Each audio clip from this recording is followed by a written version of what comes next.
Hello friends, welcome to my YouTube channel being bookish. आज हम light series की जो वीडियो बना रहे हैं उसमें आज हम थर्ड वीडियो लेके आए हैं जो कि है रिफ्रैक्शन ऑफ लाइट। इस वीडियो में हम डिस्कस करने जा रहे हैं कि what is really refraction of light and what are its laws. Okay, so friends, जो भी क्लास 8, 9 और 10 में है उनके बुक में लाइट चैप्टर में ये टर्म कहीं ना कहीं आपको ज़रूर मिला होगा और ये शायद आपको थोड़ा सा कंफ्यूज करता होगा। रिफ्लेक्शन आपको समझ में आता ही होगा, अगर नहीं समझ में आता तो मैंने रिफ्लेक्शन के ऊपर एक शॉर्ट सी वीडियो बनाई हुई है जिसमें मैंने रिफ्लेक्शन क्या होता है और इसके बेसिक लॉज सब बताए हुए हैं। So kindly refer to that video. But जो हमारी टॉपिक है कि रिफ्रैक्शन ऑफ लाइट क्या होता है, ये अगर समझना है तो चलिए कंटिन्यू करते हैं इसको देखते हुए। चलिए सबसे पहले इसकी एक बेसिक डेफिनेशन समझते हैं कि ये क्या बोल रहा है।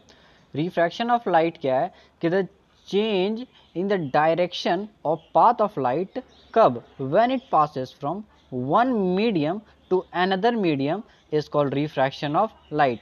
अगर मैं सिंपल भाषा में बताऊं कि जब लाइट एक मीडियम से दूसरे मीडियम में जाती है, ठीक है, तो उसका जो डायरेक्शन होता है, जिस पाथ के अलॉन्ग वो चल रहा था उसका डायरेक्शन थोड़ा सा क्या होता है, चेंज हो जाता है। इसी चेंज को हम लोग क्या कहते हैं, रिफ्रैक्शन ऑफ लाइट। चलिए अब इसे एक बेसिक सा डायग्राम की मदद से समझते हैं कि रिफ्रैक्शन ऑफ लाइट क्या है। लेकिन उससे पहले एक टर्म समझते हैं कि ये जो टर्म यहाँ पर यूज़ हो रहा है, क्या टर्म यहाँ पर यूज़ हो रहा है कि मीडियम। ये मीडियम आखिर है क्या जी?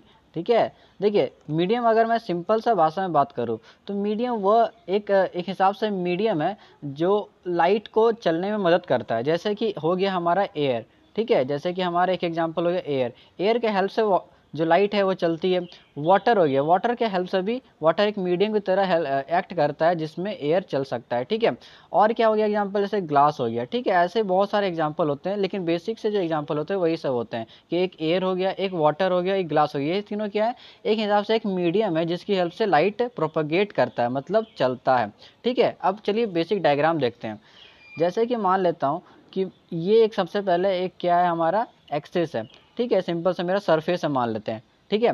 इस सरफेस के इस साइड है मेरा एयर वाला मीडियम, ठीक है, और एक साइड है मेरा वाटर वाला मीडियम। क्लियर है? इस साइड मैंने मान लिया एयर, इस साइड मैंने मान लिया वाटर। अब देखिए इसको समझने के लिए मैं एक छोटा सा एग्जांपल देता हूँ। जैसे कि एक बॉटल है, उसमें पूरा पानी भरा हुआ है, ठीक है। एक बॉटल जिसमें पूरा पानी भरा हुआ है। लाइट जो है जब आपका बाहर में ये इस बॉटल है, जैसे मान लेते हैं ये जो बॉटल है ना, इसमें इतना दूर पूरा पानी भरा हुआ है। तो जब लाइट आपका इधर है, ठीक है, इधर है मतलब एयर का मीडियम है, ठीक है, इधर है मतलब एयर। जैसे ही जो लाइट है ये इस वाटर का बॉटल का अंदर घुसता है, जब लाइट वाटर के बॉटल के अंदर घुसेगा तो क्या होगा आपका कि ये किस मीडियम में पहुंच गया। अब ये पहुंच गया वाटर वाले मीडियम में, ठीक है। अभी तक जब इस साइड था आपका, इस एरिया में था, अभी किस एरिया में था, ये एयर वाले मीडियम में था, ठीक है। जब ये इस अंदर घुस गया तब किस मीडियम में घुस गया, ये वाटर वाले मीडियम में घुस गया, ठीक है। तो इसी को हम लोग थोड़ा सा डायग्राम से रिप्रेजेंट करके समझा रहे हैं कि जैसे कि आपका हो गया ये एक्सिस हो गया, ठीक है, ये एक मीडियम है, ठीक है। यहाँ पर आपका एयर वाला मीडियम और यहाँ पर आपका वाटर वाला मीडियम है, और लाइट ऐसे करके मान लेते हैं आ रही है, ठीक है। तो जब ये लाइट ऐसे करके आ रही है, ठीक है, और इधर जब बॉटल में जो पानी है उसमें घुस रहा है, ठीक है, तो क्या होता है कि जाना तो चाहिए इसे ऐसे, ठीक है, बट थोड़ा सा ये क्या हो जाता है, इधर थोड़ा चल जाता है हल्का सा। जैसे कि मान लेते हैं कि ये कोई आपका एक सरफेस है, ओके, ये आपका एक सरफेस है। सरफेस के इस साइड आपका है एयर वाला मीडियम, ठीक है, और सरफेस के जो दूसरे साइड है इधर है आपका वाटर वाला मीडियम, ओके। अब एक लाइट को ऐसे करके आ रही है, देखिएगा ध्यान से, ठीक है, एक लाइट को ऐसे करके आ रही है, ठीक है। तो इस लाइट को हम लोग क्या बोलते हैं, इंसिडेंट रे, ठीक है। और जिस पॉइंट पे ये जिस पॉइंट पे आपके आके मिलता सरफेस है उस पॉइंट को क्या बोलते हैं, सिंपल सा पॉइंट ऑफ इंसिडेंस। अब पॉइंट ऑफ इंसिडेंस में हमारा क्या बनता है, एक नॉर्मल बनता है।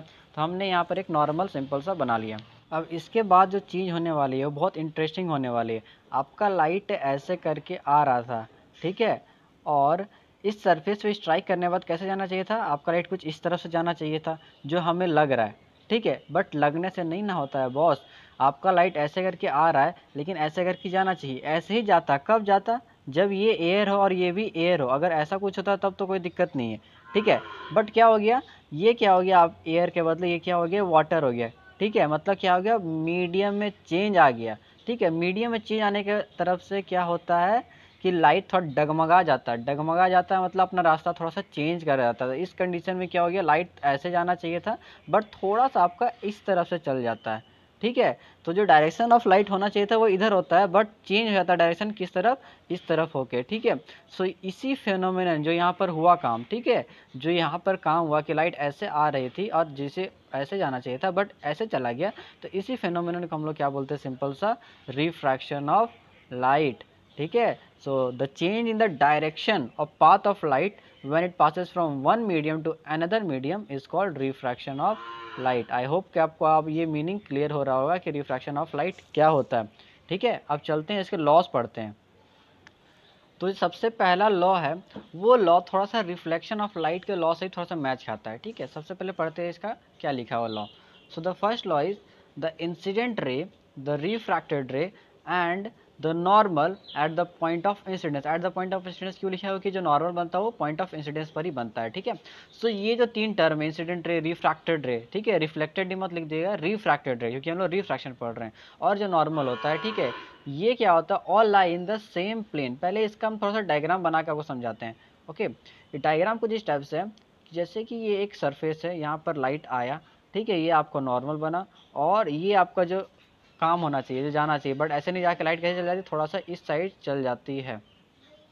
तो ये जो सारे काम हो रहे हैं, ठीक है, ये एक प्लेन के अलोंग हो रहे हैं, ठीक है, ये सारे एक प्लेन के अलोंग हो रहे हैं। ये चीज़ हमको समझना पड़ता है। कैसे समझेंगे, चलिए आपको समझाता हूँ।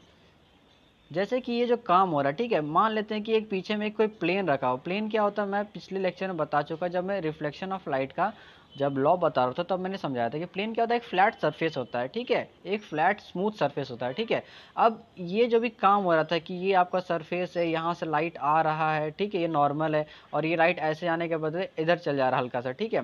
तो ये जो आपका काम हो रहा है, ये एक सरफेस के अलॉन्ग होता है, ठीक है। इसका पीछे एक कोई प्लेन है मान लेते हैं, ठीक है, ये इसका पीछे कोई एक प्लेन है। आपको अगर थोड़ा समझ में आया तो समझने की कोशिश कीजिए।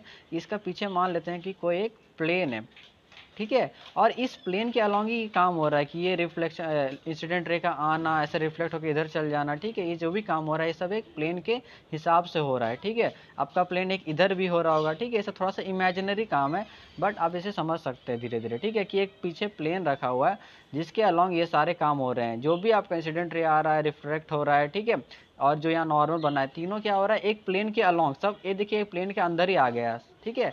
यही हमको बताता पहला लॉ, ठीक है, कि the incident ray, the refracted ray and the normal at the point of incidence all lie in the same plane, okay. Next जो लॉ है, जो थोड़ा इंपॉर्टेंट लॉ है, ठीक है, पहले वाले की बात करो तो वो भी इंपॉर्टेंट है बट सेकंड वाला ज़्यादा इंपॉर्टेंट है। ये क्या बोलता है कि जो रेशियो होता है, रेशियो किस किस का, sine of angle of incidence, sine of angle of incidence, और sine of angle of refraction, sine of angle of refraction, इसको अगर हम कैलकुलेट करें तो ये क्या आता है, कांस्टेंट आता है। अब कोई अगर यहाँ क्लास 8 का बच्चा तो उसे साइन, यहाँ साइन जो लिखे हैं इसे समझ में नहीं आया तो भाई तुम याद कर लो, ठीक है, अगर तुम क्लास 8 या 9 में हो तो तुम याद कर लो, क्योंकि ये जो ट्रिग्नोमेट्रिक से आता है, ठीक है, साइन हो गया, कॉस हो गया, टैन हो गया, सब कहाँ से आता है, ट्रिग्नोमेट्रिक चैप्टर से आता है, ठीक है। सो आप क्या कीजिए, 8 क्लास में तो आप याद कर लीजिए, बट जो 9-10 में उसे मैं समझाने की कोशिश करता हूँ कि जो साइन होता है, ठीक है, अगर मैं एंगल ऑफ इंसिडेंस होता है, आपको पता है ये एंगल ऑफ रिफ्रैक्शन होता है, अगर हम इसका साइन निकले, जैसे एंगल ऑफ इंसिडेंस मान लेते हैं 30 डिग्री, ठीक है, अगर हम साइन 30 निकालें और यहाँ रिफ्रैक्शन कुछ हो जाए, ठीक है, देखिए एक बात याद रखिएगा, रिफ्रैक्शन,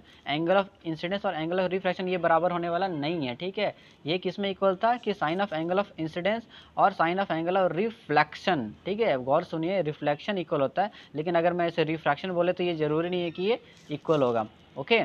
इस बात को आप याद रखिएगा। So sine of angle of incidence divide करेंगे अगर sine of angle of refraction, ठीक है, दोनों कैलकुलेट करके इसको डिवाइड करेंगे तो ये जो रेशियो आएगा हमेशा क्या आएगा, कांस्टेंट। और ये कब कांस्टेंट आएगा, for the given pair of media, ठीक है, गिवन पेयर ऑफ मीडिया मतलब कि अगर एक मीडियम आप एयर ले और दूसरा वाटर ले तो इसी जो पेयर बना, यही जो पेयर बना, गिवन पेयर जो हमारा एयर वाटर का, अगर हम यही पेयर को लें और साइन ऑफ इंसिडेंस निकालें और साइन ऑफ रिफ्रैक्शन निकालें, ये हमेशा कांस्टेंट आएगा। ऐसा नहीं है कि आप एक बार एयर ले लें, एक बार ग्लास ले लें और उसका ही कैलकुलेट करें तो हमेशा कांस्टेंट आएगा, नहीं, ऐसा कुछ नहीं है, ओके।